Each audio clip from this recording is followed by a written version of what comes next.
Welcome to Jumpstart Your Joy, a podcast that looks at the inspiration, intention, action, and choices that you can make to bring more joy into your life, into the world, and into other people's lives. This is your host, Paula Jenkins. Welcome to episode 244 here on Jumpstart Your Joy. This week, I am so excited to have Tiffany Han back for a second visit. She was a guest way back in episode 51, and she is returning this week.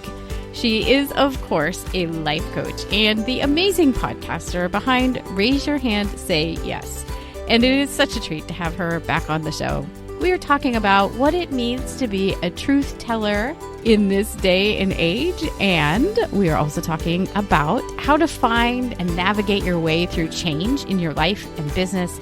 And we're also talking about how to sit with the discomfort that comes up when things feel busy or when you're looking for calm in your life. And I think you guys are really going to love this conversation. Before we get to the show, I want to wish you all a very warm welcome and say thank you so much for spending time with Jumpstart Your Joy today. If you're new, Jumpstart Your Joy has been around for 5 years. And if you want to find out more about myself or about the show, you can head on over to the website at jumpstartyourjoy.com.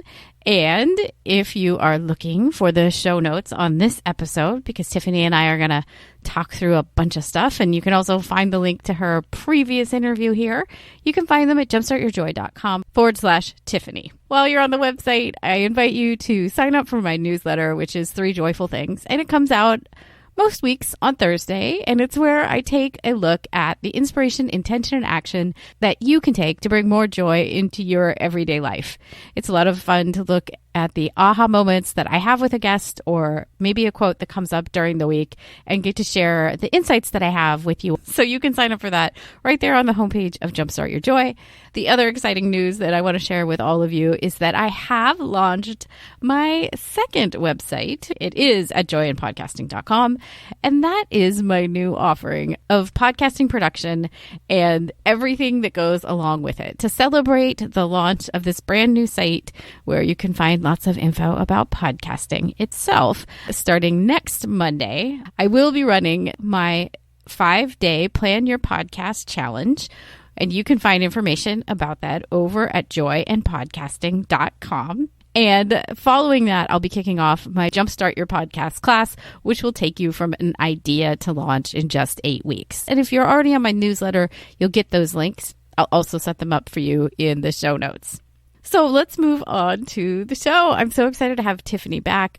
This is such a fun conversation that we recorded in early March. So just to give you some context around our discussion, we really dive in to talk about what's been going on with her business and how she's changed, how she sees that it's so important to transparently share all of the lessons that she's learning and going through in her life as they are unfolding, and how that can be both terrifying and helpful at the same time. I really love Tiffany for her very straightforward, no-nonsense way of being, and I really love that she's sharing all of the things that she learns readily through her podcasts as well. It's such a wonderful show. And the other exciting thing from Tiffany is she is launching her signature course, which is her Inner Circle. It is a year-long program, mentorship program. You can find out more about that in the show notes. And she's also launching her 31 Days to Flow class, which comes out at the end of April 2020. You can find the link to that in the show notes. Welcome to Jumpstart Your Joy, Tiffany Han. Thank you. It's so nice to be back. It's so good to have you. And if listeners are curious, I said back because you were on in season 1. And we talked about evolution and changing and all that. And I think that's probably some of what we're talking about this week too. So thank you. You're welcome. Thank you. Yeah. We always want to evolve until we get there, wherever there is. And I think that it's so easy to forget that evolution keeps happening. Yes. Well, and I think it's so interesting because you're right. We have this built-in thing where we think we will get there. But then there it comes, and we're at a plateau maybe even for a little bit, but then the next thing changes. Yeah.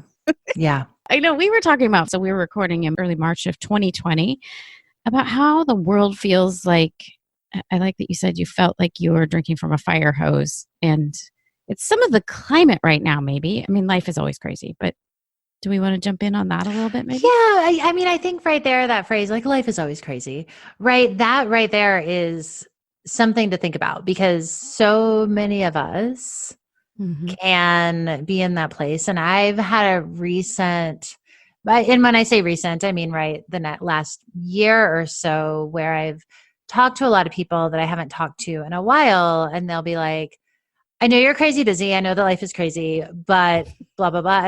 And it made me realize how much I operated from that very busy, very driven, I'm doing all the things place. And I've started to really look at very deliberately, and it's hard and it takes time, but like trying to shift my language around that idea of being busy or it's all crazy, right? Where I'm trying to now, even if things feel busy, trying to say like my life feels very full right now instead of it just feels super busy. Yeah. But I think that we have become people, especially Paula, people like me and you who are like ambitious and we're doers and we never run out of ideas and we want to do all the things and be engaged in a lot of things and keep up with a lot of things and also like take good care of ourselves and be good parents and be good partners and be good stewards of the earth and adopt change in the world and cultivate joy, which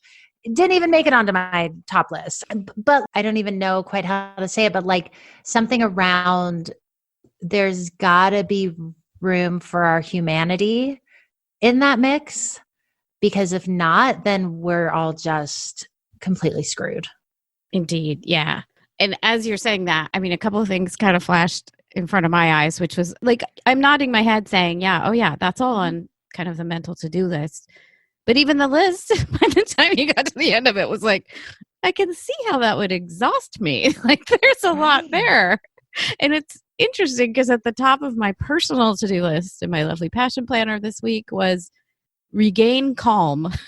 Yeah. Like that's literally the top of the list because I'm feeling it. And I think the other piece that's coming out in the show in the last month or so is this idea of, and I know you talk about this a lot, is like, how do we start to call ourselves on our own bullshit? And I know some of your language is around saying yes to everybody else. And when do we start saying yes to ourselves?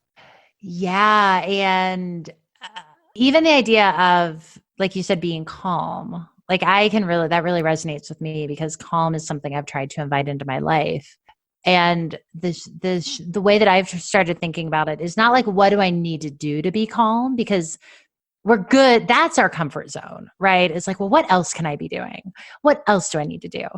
But instead is to shift that a little bit and be like, if I was a person who is showing up to her life in a calm way, then what would I do? Yes. So not letting the desire dictate your to-do list, but like instead operating almost like flipping that script.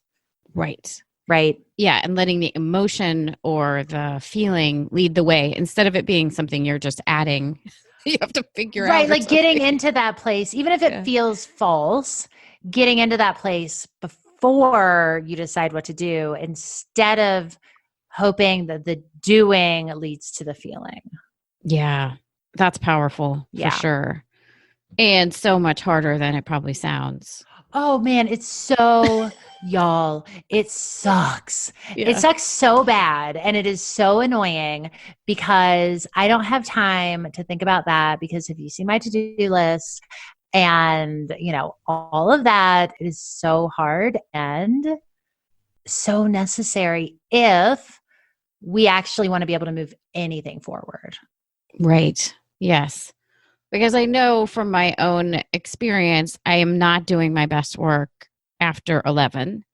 No. And that's I'm not doing my best work after 7 p.m. I maybe need to move my time back a little. Yeah. Like 11. If I am awake at 11 p.m., I'm panicked. Oh, no. Yeah, maybe I need an earlier bedtime. I mean, I do. And that's been one of the things that I'm walking backwards is, meaning I'm going earlier as I can because it's taken over. And I think maybe that's also one of the things is when I get there. I mean, one of the questions that's come up in our house is, now that this is my work, I've had to shift my thinking of a lot of my podcast work was done after hours. Mm-hmm. After I worked a 9 to 5, I would come home and this is what I did. But now it gets to take up that spot. But somewhere in my head, I'm still in that space of I do this until late at night. Yeah. And that's a hard habit to break. I sound like Chicago or something here. Yeah. In a way, it's where you have to start like parenting yourself. And, I have 6-year-olds. And so when it's bedtime. And they may not like it, but I don't really care if they like it because it's my job as their parent to, like, if they don't go to bed at the time they need to consistently, then everything else gets harder. Right. Yes. Right. And so that's where for you, the hard stop, you are just going to push so hard against it for a while, but you have to let like parent Paula know what's best for toddler. Let me just do one more thing, Paula. She's really headstrong. I'm going to just tell you. She means well and we love her. And that's the thing too, is right. Like, it's not about like making you quote unquote wrong or being like, you're being bad. You're a bad entrepreneur with work-life balance, because also like we try to shame ourselves into self-improvement, and that's also not doing anyone any favors. But instead it's looking at like interrupting that pattern, and then you can start to build new habits. But oh man, it just is really hard. And everything takes so much longer than we want it to is really the answer to all of it. I know that, and it still frustrates me, but it also just lets me be like, well, the time's going to pass. So I might as well feel as good as I can as much as possible. Yeah. Yeah. I like that. And I feel like there's a real parallel here between life and work, especially for people who have a small business or are entrepreneurs, where we get it figured out and then we decide we want to change, or things get much clearer about what it is our focus is. Right. And I know you've done a lot of that, especially since we've talked. And would you tell us a little bit about what it's been like? Because I know you've gotten a lot more deeply personal on your podcast and with your community. And I'm sure it's also opened up more of a conversation and more doors about the things that you really want to talk about beyond that. Do you want to talk about how you got to the place where you felt you could be personal? Yeah, it's so interesting, Paula, because I feel like part of my job as a coach and as a teacher is to just like live my life out loud and then talk about what it feels like and what I'm learning and what I'm experiencing and how I'm integrating things, and to kind of put those pieces together in a way that is helpful for people. And even as I say that, like my inner critic voice comes up that's like, ugh, whatever, that's ridiculous. And you should go get a PhD or whatever, right? Like all of those voices. Yeah. It's like, you should be more official. And what I know is that the combination of my own personal tendencies and how I show up and the way that I integrate experiences and the way that I learn and the way that I take in information, coupled with my background in psychology and my coach training and my experience and all of that, like, has gotten me to this place. And that whenever I lean into it, things thrive. And when I try to deny it and be a person that I think I quote unquote should be, things wither. So that is the thing that I keep learning just over and over and over and over again. And I kind of have gotten myself to the place now where I'm like, all right, Tiffany, we can do this the easy way or the hard way. The outcome is going to be the same. So I'm at a place now where I'm just trying to like lean into that knowing and just let myself know it instead of knowing it, but trying to talk myself out of it because it's inconvenient or because it doesn't look like the way that we've been taught things, quote unquote, should look. Oh, yes. Right? Well, yeah. And I mean, the thing that I'm thinking of is, there's a couple things that happen going from that transition of getting certified. I also, just for listeners, have a life coaching certification. And there's something that goes from like leaning into that space. Like, we think we know what other coaches look like, and that's great. And there's a bunch of really great ones out there. But then trying to find our own way through what it is that we do and how that's going to present itself and what feels deeply comfortable to ourselves. It's also kind of going back to that crazy versus calm question of like, what feels from this place of deep knowing that like, no, this is my path.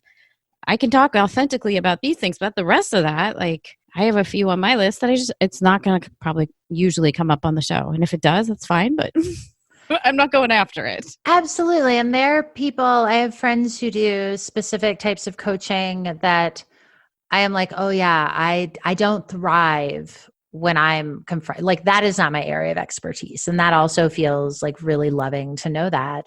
So when I think about kind of my own progression, evolution in terms of even like, I feel like we can chart it as like what I called myself and what I've kind of titled myself or branded myself as a coach, that when I started out doing life coaching, and then I did life and business coaching. And then I really liked being able to call myself a business coach. I liked being able to call myself a branding strategist because it felt so tangible with what I do, right? I help creative women start and grow their businesses. And people are like, oh, interesting, cool. I know what that means, right? And they can grab onto it.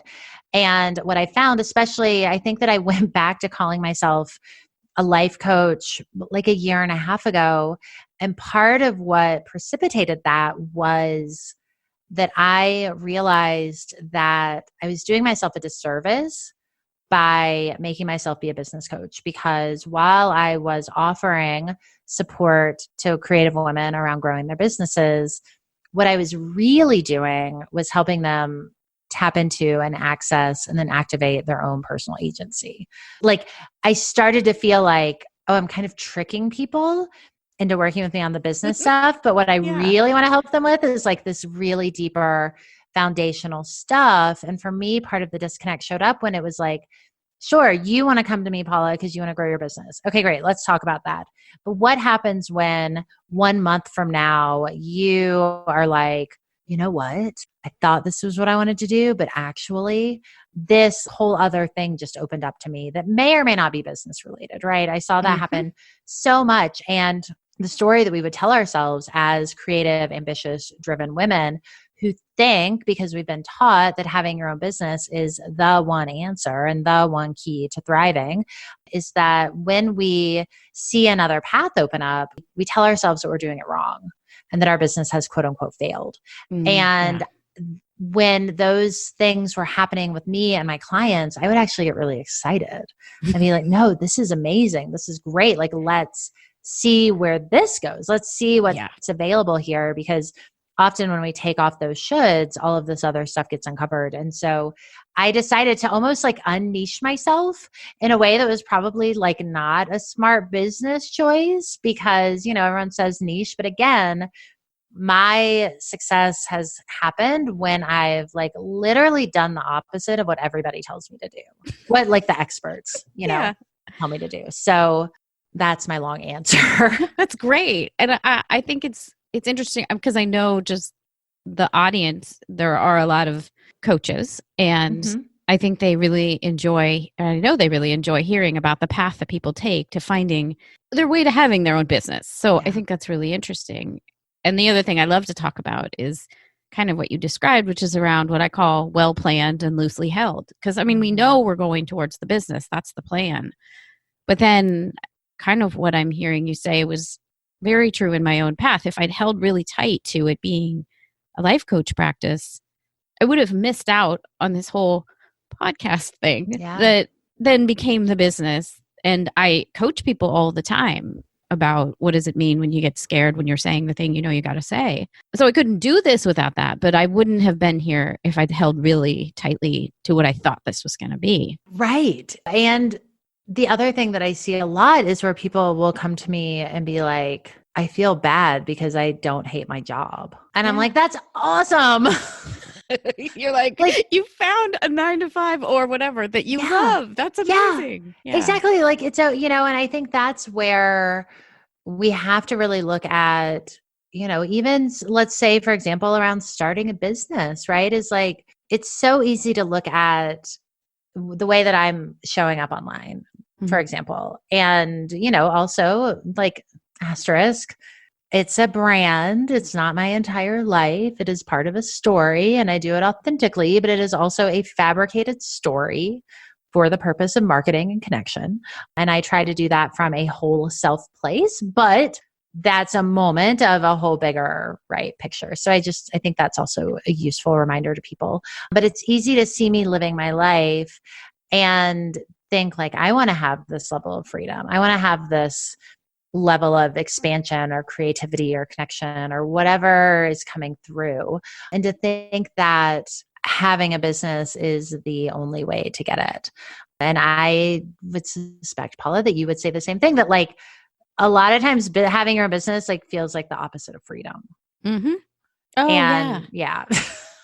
Yeah, well, not that I'm against starting a business either, right? But I think it's actually really important that people have like a bigger conversation around it, because it's so easy to look at marketing and think this is the answer, when it's really like, this is an answer if it's right for you and if you're able to integrate it into your personal values and what you really want and all of that.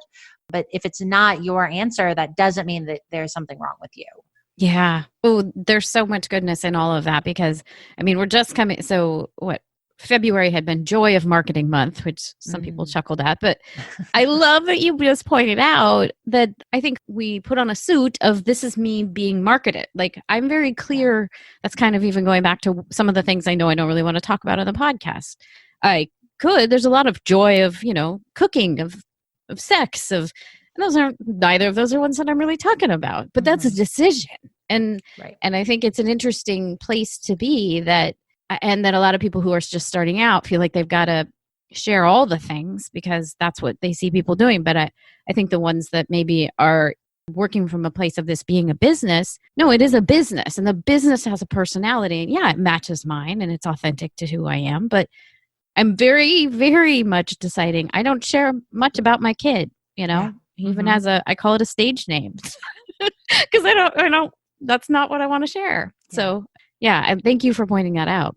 Yeah, and it's going to look different for everybody. And I would say too, for everyone listening, like, you can have structures for yourself, but also be willing to let things that don't make a lot of sense into the room, right? For example, if you want to start talking about sex or start talking about your kid or start talking about parenting in a way that we're also really good at talking ourselves out of things. Yes. Like, we're good at both, right? Yeah. And it's been interesting for me as I've evolved my message and my brand and all of that. Like, from the outside looking in, what I've noticed is that if you were to scroll through my Instagram feed, over the last few years, short of like promoting specific courses, most like from just that, you would look at that and be like, nothing's really changed. So I think that's also really interesting, where a lot of times people will say, I want to change something in my business, but I'm afraid people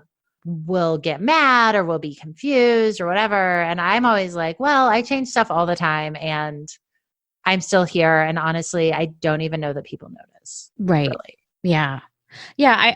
That's also a really good point leave yourself kind of that loosely held as well. Like, if there was a part of sexuality or cooking, it's funny they've both come up in the same breath, but like, if there was part of that I wanted to explore here, I'm open to it. It hasn't been the thing that caught my attention. Sure. Yeah. Yeah. And I think the other really interesting thing there is, of course, in the last kind of 3 years, there's been quite a few things I think that you have either let go of or said no to, both in business and in your personal life, that you've then shared in your business, but that like, there's been a lot of mindfully saying no to be able to say yes to other things. Yeah. And it's been like, yes, it sounds really yogi-ish to be like, I've mindfully said no so that I can say yes to other things. But it's also been like really scary. Yeah. Both really scary, both in like the saying no of the things, right? Like, thinking, for example, about quitting drinking and my sobriety and my recovery, and like owning that and telling that story, as I've been in it. That also, like, it's scary to say out loud, it's scary to do, but also like it brings a whole bunch of stuff with it that, even now 3 years in, I'm still in and sifting through and figuring out and seeing and all of that. And also, like, a couple of years ago, I completely shifted the way that I structured my business and essentially walked away from like over $100,000 worth of projected revenue, Wow. which, hi, that's scary because, Yes. right? Like money is real and Yeah. it's a business and not like a grand experiment.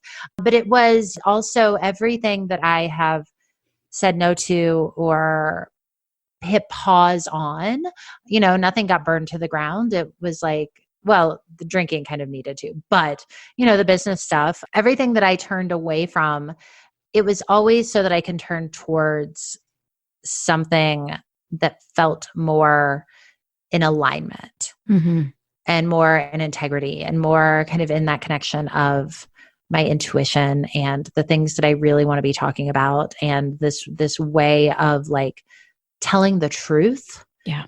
And that sounds simple. It is not easy. And it is, how many of us walk through our lives in a very convenient way of trying to be who everybody else wants and needs us to be. And we are performing and we are people pleasing.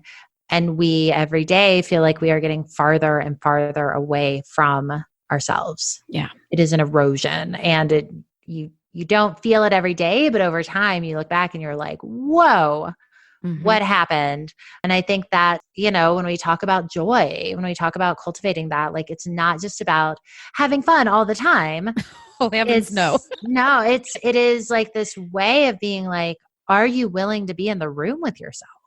Right. Yes. And are you willing to say yes to this, no to that? I know you wanted me to say yes to that, but I can't.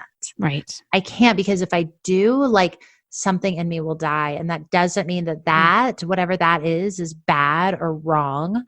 Right. And I think that there is this way I'm looking right now at making some changes to the way I do a few things in my business and in my work. And like, I know that people might be disappointed, that I might be like letting go of something they enjoy. And also I have this very deep knowing that, like, if I don't make this change, I can't do the things that I know I need to do. And like, even if people are disappointed, that's okay, because they'll be fine. Yeah. Yeah. Yeah. Well, and I mean, to highlight or underline the part about being the truth teller, as I know you self-identify with, like even in my own life in the last week, like the truth teller part, amongst many other things, came up huge because I found out my kid was being picked on in school. And so part of that was, I'm like, I am very mindfully choosing to raise this up as a concern. I think we could all say, well, kids will be kids, or get into, whatever. I will not say that. I do not. No, I will. I will die on this mountain with you. I was like, you just woke the mama bear. So welcome to this. But then it was really a choice of, how do I mindfully walk into this situation and leave space for everyone, meaning the other parents, the principal, the teacher, to all be right and be heard. But I'm not going to drop it. Like, but it was a choice of a place to spend energy. And it was a choice of a place to be like, no, this is something I'm passionate about. And one of the things that in service of joy, like, I can't see my child suffering. So what do? I walk in, and that, it's like standing in the storm. So, I mean, I can see that, and the parallels of what you were saying as you were describing, being a truth teller and needing to do the thing that's right for your business is that same thing. Yeah. And at this point, right, it is that grand overlap of my business and my life. And when I think about what does integrity look like, it looks like caring enough about myself and about this work and about this world that I have to trust myself when I think this is not sustainable in this way. And like, what I'm talking about, it sounds very dramatic. It's not that big of a deal. Really. I'm like changing things systematically, and it is not like going to go live in a cave. And also, I think that it's really useful to remind everybody listening that when we get into rhythms and habits and ways of doing things, that changing anything, even if it doesn't feel or seem like a big deal, like, can actually be really challenging. And that's part of how our brains are designed, is to make things as automatic as possible. That's why our bodies like can have our hearts beat and make our lungs breathe and all that. Yeah. But the idea of being a truth teller, it's one thing to say things on Instagram that have people be like, oh my God, it's like you can see me. And it's a wholly another thing to like look at all of the things that you're doing that feel equally important and that feel equally necessary and that feel equally like, I can't let any of this go or the whole thing crumbles. And question that. Yes. And like tell yourself the truth. And sometimes that truth is like that tiny whisper of, this isn't working. Right? Is like, it seems like a 3-word sentence, but also like that is the thing that often we like don't want to know. That's deep. And I think it could be little things. Like, I mean, I recently, in a business sense, have said, I like my newsletter. And if you are a subscriber, thank you. And I love doing them. But are there some of the list that doesn't really care so much? They're just using it to get the notice that the episode's up. And, is there a better way to serve that population? And that's one of the things I'm wrestling with is like, is this important, almost like the Greg McKeown of essentialism? Like, am I doing the most essential thing in this space? And part of me saying, no, maybe there's another way. So, spoiler, folks, there might be a change. There is one, but yeah. And like, what is a way that is both easier for you, more of a connection point for your people, so that it's more effective for everybody? And that's a small example. It could also be like I need to not be in a specific relationship, which can feel incredibly jarring. But also, if we're showing up from a place of grace and faith and love and expansion, then we know that you being less of yourself in a relationship like is actually not serving anybody either. Yeah. So it is that way. I always ask, a lot of times people will come to me and be like, I need help figuring out how to deal with this other person or deal with this situation. And one of my favorite questions to start with is just, have you told the truth? Powerful. Yeah. Right. And it's like, oh, and it's a small question, but it's not. No, that one kind of kicks the door open of like, and the truth to who? Like, have you told the truth to yourself?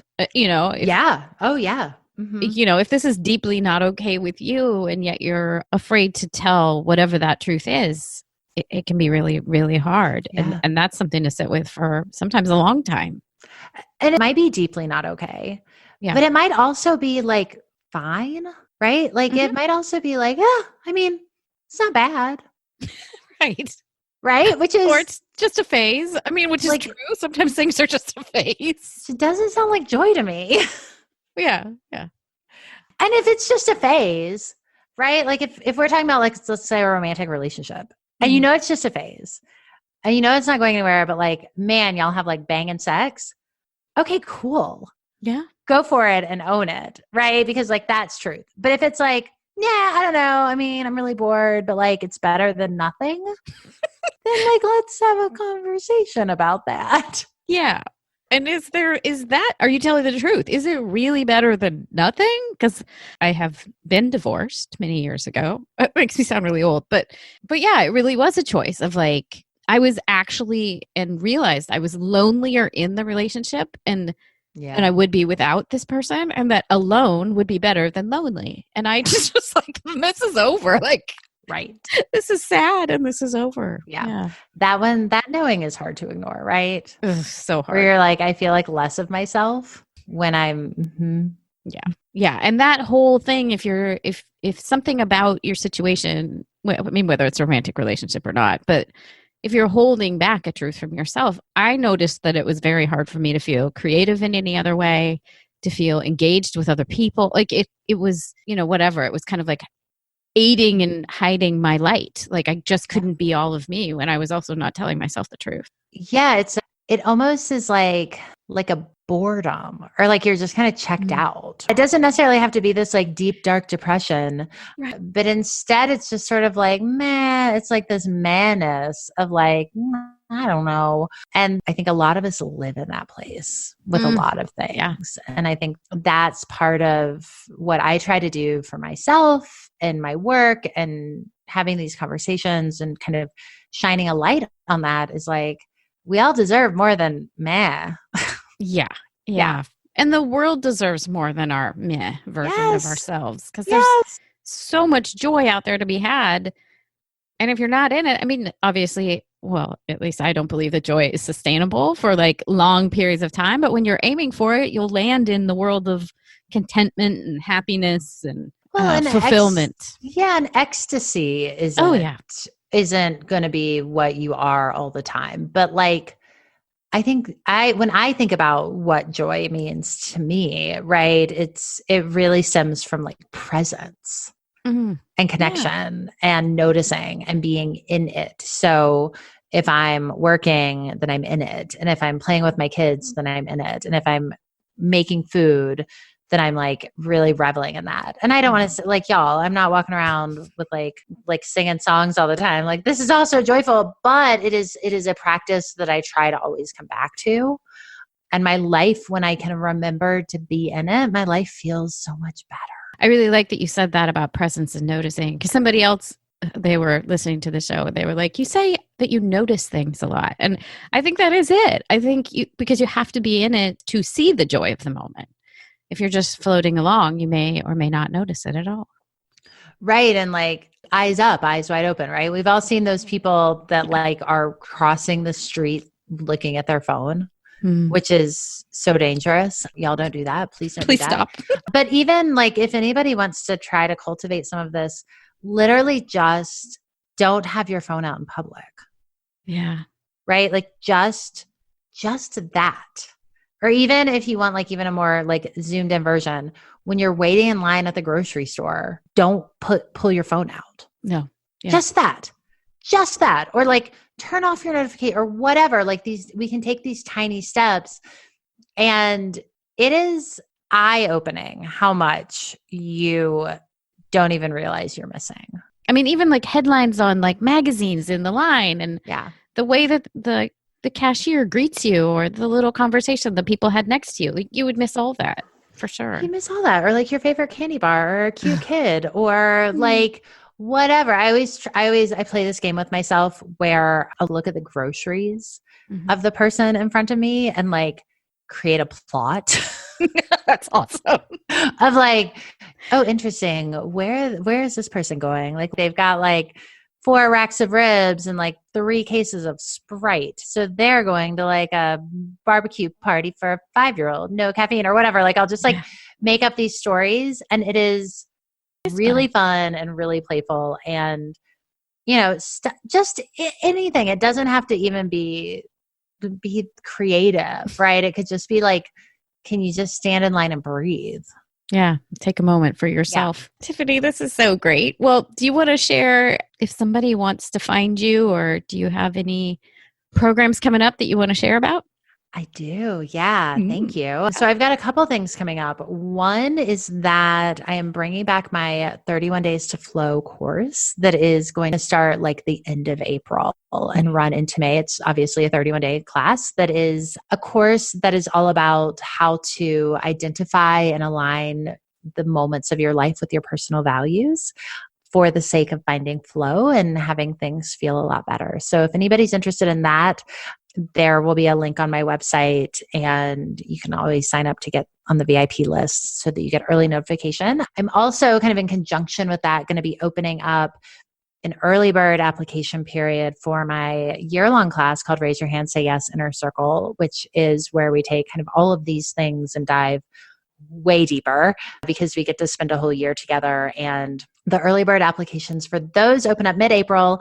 And then for everyone who comes in early, you also get to take my flow course as a bonus for free. So if anyone's interested in that, this timing could not be better, because there's a lot of fun stuff that I'm cooking up. Awesome. Yay. And I have to say, I very much love being in Inner Circle. It is a great experience, and so cool to spend the time with some of the topics that you embody and talk about. And it's hard sometimes just listening to be able to like infuse yourself with the knowledge that you get from a show or a podcast. So taking that extra step was really great. Yeah. And we really like get into it. Right. And I think it's both great and uncomfortable.